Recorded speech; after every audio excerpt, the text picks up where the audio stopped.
Liecības, numur 27, 3. nodaļa. Jērikas ieņemšana. Pēc Mūzes nāves par Izraēlu vadoni iecēla Jozo, lai tas viņus vest uz apsolīto zemi. Viņš šim svarīgiem uzdevumiem bija visai piemērots. Jozo bija Mūzum vistuvāk stāvošais vīrs tūkstneša ceļojuma lielākajā laika daļā. Viņš bija redzējis brīnišķos darbus, ko Dieva spēkā veica Mūzus, un labi izprata ļaužu nostāju un viņa tieksmes. Viņš bija viens no 12 izlūkiem, kurus izsūtīja apsolītās zemes izlūkošanai, un viens no tiem 2, kuri sniedza patiesu liecību par tās bagātībām un mudināja ļaudis iet un Dieva spēkā to ieņemt. Kungs apsolīja Jozom, ka būs kopā ar viņu tāpat kā ir bijis ar Mūzu, un padarīs Kanānu par vieglu iegūmu, ja vien Jozo uzticīgi ievēros visas Dieva pavēles.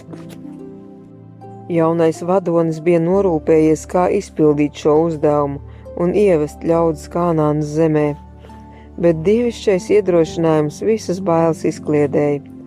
Viņš pavēlēja Izraēla bērniem sagatavoties 3 dienu gājienam un karavīriem būt gataviem kaujai. Tad tie atbildēja Jozovam sacīdami: visu, ko tu mums esi pavēlējis, to mēs darīsim, un visur, kur vien tu ies, mūs sūtīsi, mēs iesim.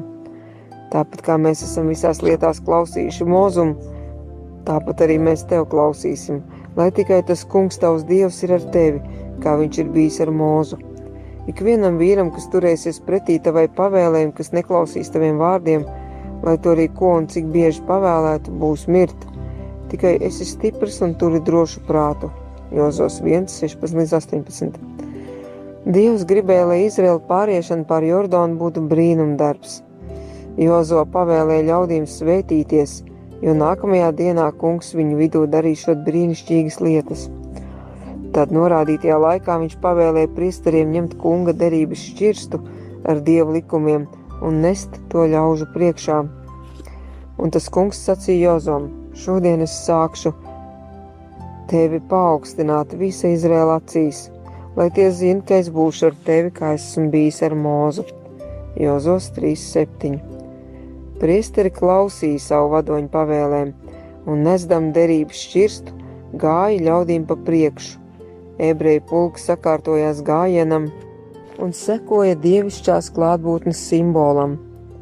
Varenais mākoņa staps piepildīja Jordānas krastus, un līdz ko priesteru kājas iebrida pārplūdušajā upē, augšējais ūdens apstājās, un zemāk esošais aiztecēja prom, atstājot upes gultni sausu. Priesteri nesdam šķirstu devās uz priekšu, un Izraels tiem sekoja. Jordānas vidū priesteriem pavēlēja apstāties, kamēr visi ebreju pulki būs pārgājuši.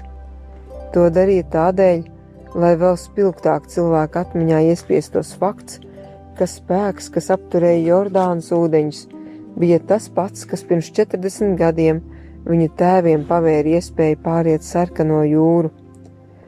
Daudzi, kuri kā bērni bija šķērsojuši sarkano jūru, tagad, būdami kaujai sagatavojušies karavīri, pateicoties līdzīgam brīnumam, devās pāri Jordānai. Un kad viņi nesot derības šķirstu jau visi stāvēja upes otrā krastā, Dievs atvilka savu spēcīgo roku, un uzkrājušies ūdeņi kā varants ūdenskritums traucās lejup upes dabīgajā gultnē.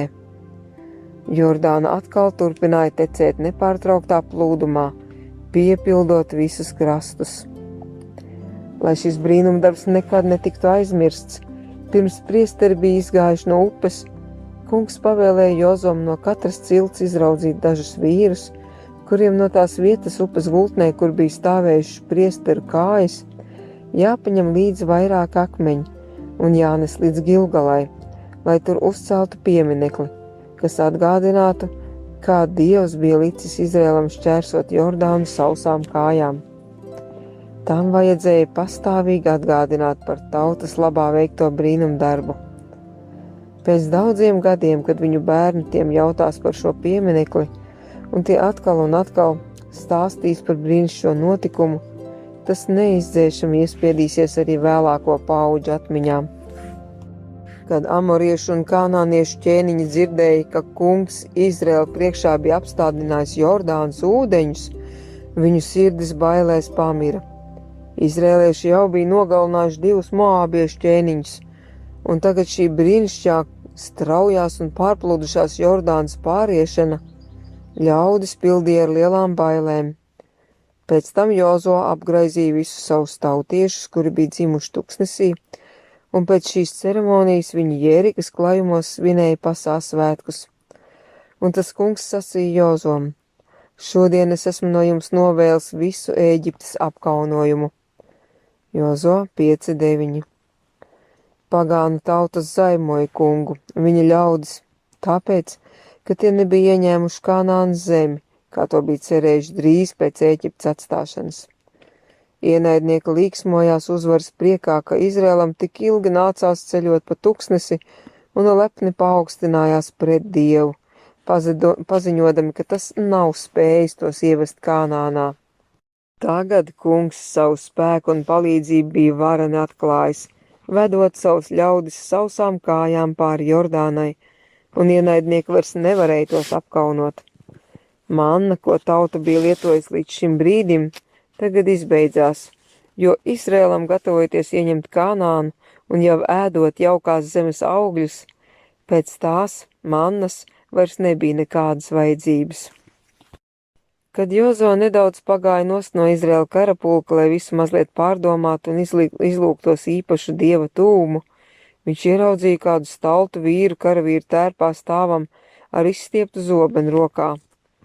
Jozo viņā neatpazina nevienu no Izraēla karapulka vīriem, bet tas nelīdzinājās ar ienaidniekam. Savā dedzībā viņš to uzrunāja jautādams: vai tu esi mūsu cilvēks vai mūsu pretinieks?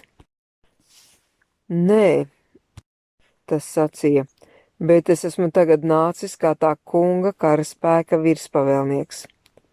Tad Jozo metās zemē uz savu vaigu un to pielūdza, viņam sacīja: ko mans kungs grib teikt savam kalpam?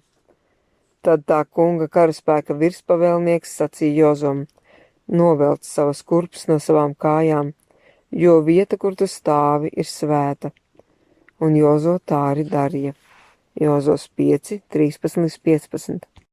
Dieva godība arī svētnīcu padarīja svētu, un tāpēc priesteri šajā Dievu klātbūtnes svētītajā vietā nekad neiegāja ar kurpēm kājās.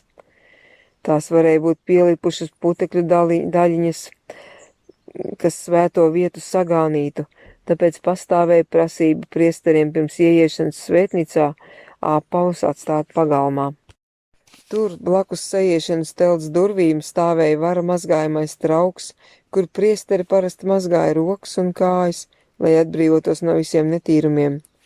Tiem, kas kalpoja svētnīcā, Dievs prasīja īpašu sagatavotību, pirms tie ieiet vietā, kur atklājās viņa godība. Tas bija Dieva dēls, kurš kā apbruņojies karavīrs, nostājās Izraēla vadoņa priekšā. Viņš bija tas, kurš tērpies mākoņu stabā dienā un uguns stabā naktī vadīja ebrejus tuksnesī. Lai pārliecinātu Jozo, ka viņš nav nekas mazāks kā Kristus, kareivis sacīja: novelc savus kurpes no savām kājām. Pēc tam viņš Jozom deva norādījumus, kā rīkoties ieņemot Jēriku. Visiem kareiviem vajadzēja pavēlēt 6 dienas pēc kārtas iet apkārt pilsētai, vienreiz dienā, bet 7. dienā 7 reizes. Saskaņā ar kunga pavēli Jozo deva rīkojumus priesteriem un ļaudīm. Viņš vadīja Izraēlu pulkus vislielākajā kārtībā. Pa priekšu gāja apbruņoti karavīri, šoreiz ne lai parādītu veiklību ieroču lietošanā, bet ticot un paklausot dotajām pavēlēm. Pēc tam sekoja 7 priesteri ar bazūnēm. Pēc tam nāca godības vainaga apņemtais un zeltā mirdzošais Dieva šķirsts, kuru nesa priesteri, tērpušies krāšņās viņu amatam piemērotās drēbēs. Tiem pilnīgā kārtībā sekoja viss Izraēla lielais pulks, katra cilts ar savu karogu. Tā viņi visi kopā ar Dievu šķirstu gāja apkārt pilsētai. Nebija dzirdams nekas cits, kā vien varenās armijas soļu troksnis un bazūņu skaņas, kas atbalsojās apkārtējos kalnos un Jērikas ielās. Ar izbrīnu un satraukumu katru procesijas soli vēroja bojājai nolemtās pilsētas sargi, par to ziņodami saviem varas pārstāvjiem, jo tie nespēja iedomāties, ko visa šī izrāde varētu nozīmēt. Jērikas pilsēta bija izaicinājusi Izraēla armiju un debesu dievu, bet tagad vienreiz dienā viņi vēroja varenos pulkus visā greznumā un kareivīgumā soļojam apkārt pilsētai. Tam vēl pievienojās svētā šķirsta krāšņums un to pavadošie priesteri. Šis iespaidīgais skats ar savu noslēpumainību lika bailēs sažņaukties valdnieku un ļaužu sirdīm. Tomēr, pārlūkojot savus stipros nocietinājumus, viņi jutās droši, ka spēs sekmīgi atvairīt pat visspēcīgāko uzbrukumu. Daudz pat nepieļāva domu, ka šis neparastās ienaidnieka demonstrācijas varētu izraisīt kādu ļaunumu. Tomēr citos, vērojot svinīgo gājienu, varenību un spožumu, kas katru dienu vijās apkārt pilsētai, pamodās zināma baiļu sajūta. Viņi atcerējās, ka pirms 40 gadiem šīs tautas priekšā bija pašķīrusies sarkanā jūra, un pavisam nesen arī Jordāna tiem bija ļāvusi pārcelties uz otru krastu, kā pa sausu zemi. Viņi nezināja, kādus vēl brīnumus Dievs viņu labā varētu veikt, tāpēc turēja vārtus rūpīgi noslēgtus un lika tos apsargāt spēcīgiem karavīriem. 6 dienas pēc kārtas izrēliešu lielais pulks pa vienai reizei gāja apkārt pilsētai, un kad pienāca 7. diena, Jozo jau ar pirmajiem gaismas stariem sāka kārtot kunga karapulkus. Tagad viņiem tika pavēlēts iet apkārt pilsētai 7 reizes, un atskanot spēcīgām bazūnas skaņām, stiprā balsī kliegt, jo Dievs bija apsolījis pilsētu nodot viņu rokās. Un tā iespaidīgā armija svinīgi soļoja apkārt bojājai nolemtajiem mūriem.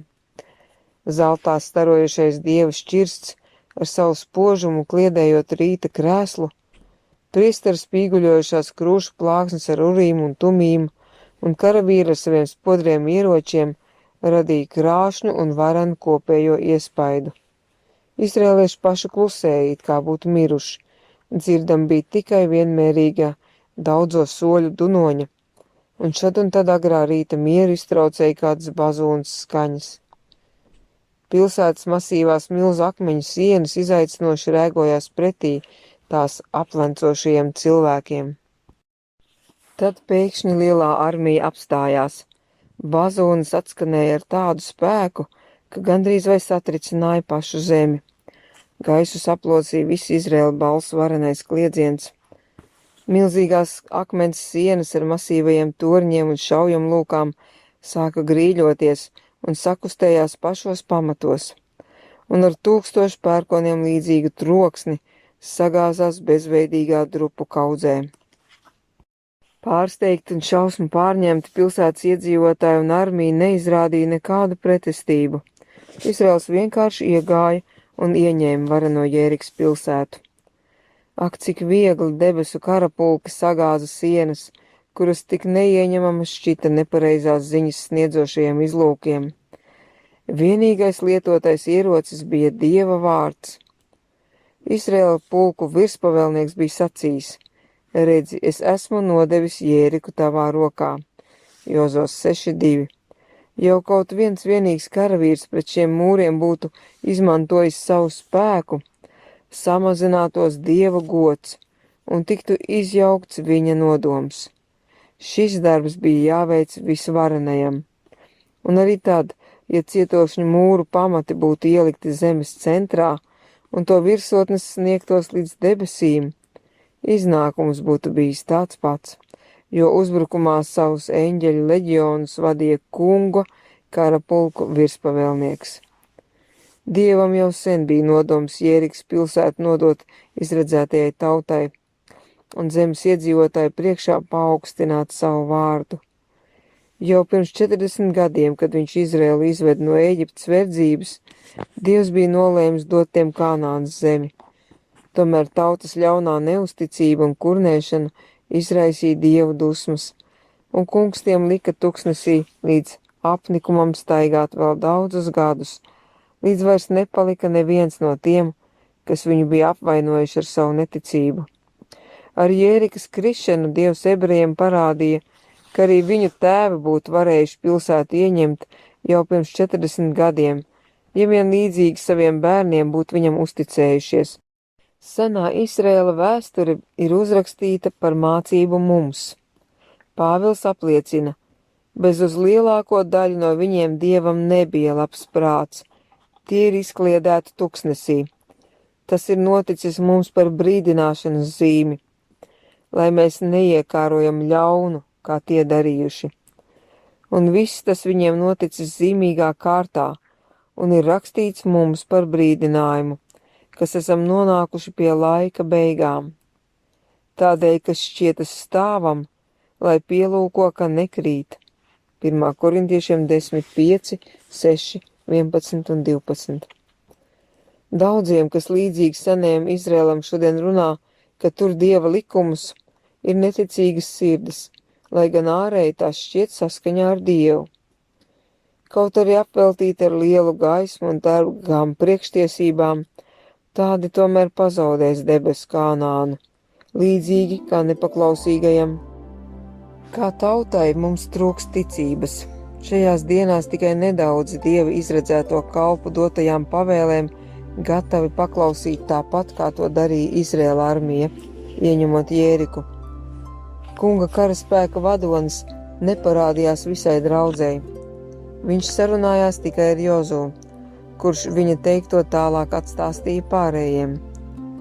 Viņiem palika brīva izvēle ticēt vai apšaubīt Jozos teikto, paklausīt kunga karapulka virspavēlnieka vārdā dotajiem norādījumiem, vai arī sacelties un nepaklausīt, neatzīstot Jozos autoritāti. Viņi arī nevarēja redzēt lielo eņģeļu pulku, kurus šim maršam sakārtoja un vadīja Dieva dēls, tāpēc varēja iebilst, kas tā par ģeķīgu rīcību un cik smieklīgi ir tā vairākas dienas iet apkārt pilsētas mūriem, pūšot auna raga bazūnes. Tas taču uz šiem stiprajiem un augstajiem nocietinājumiem nevar atstāt nekādu iespaidu.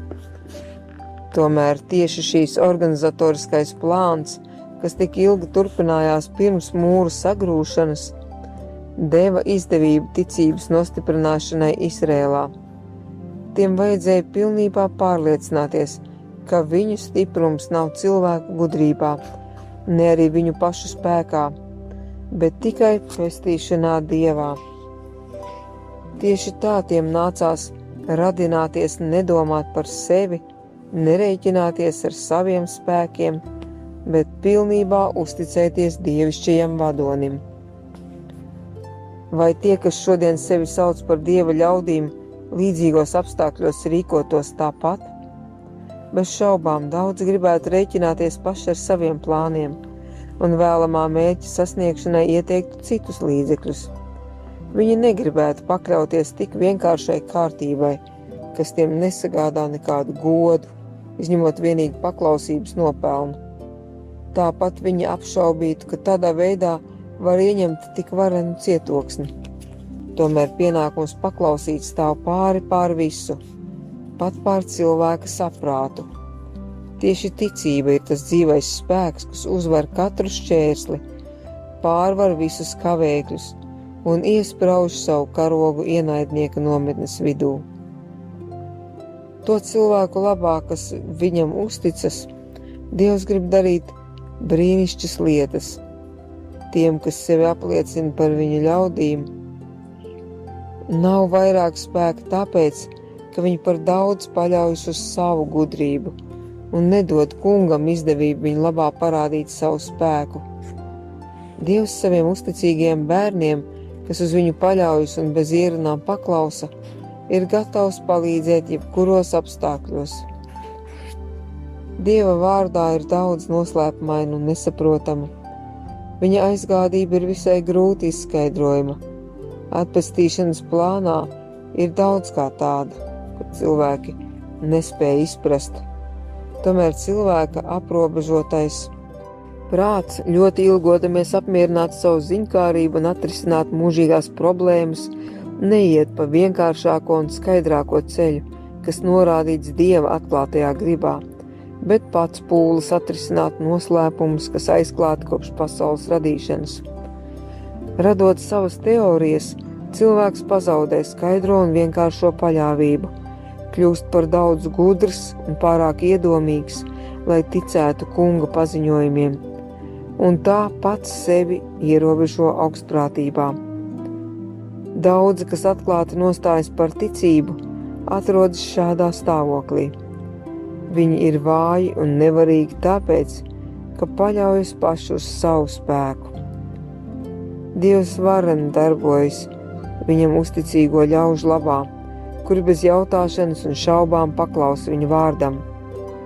Debesu majestāte ar saviem eņģeļu pulkiem nolīdzināja Jērikas mūrus bez cilvēku palīdzības.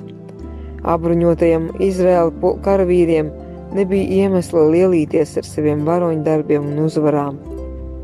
Viss norisinājās Dieva spēkā, lai ļaudis atsakās no sava es un vēlmes darboties pēc saviem plāniem, lai pazemīgi pakļaujas Dieva prātam, un kungs atkal atjaunos viņu spēku un sniegs saviem bērniem uzvaru un brīvību.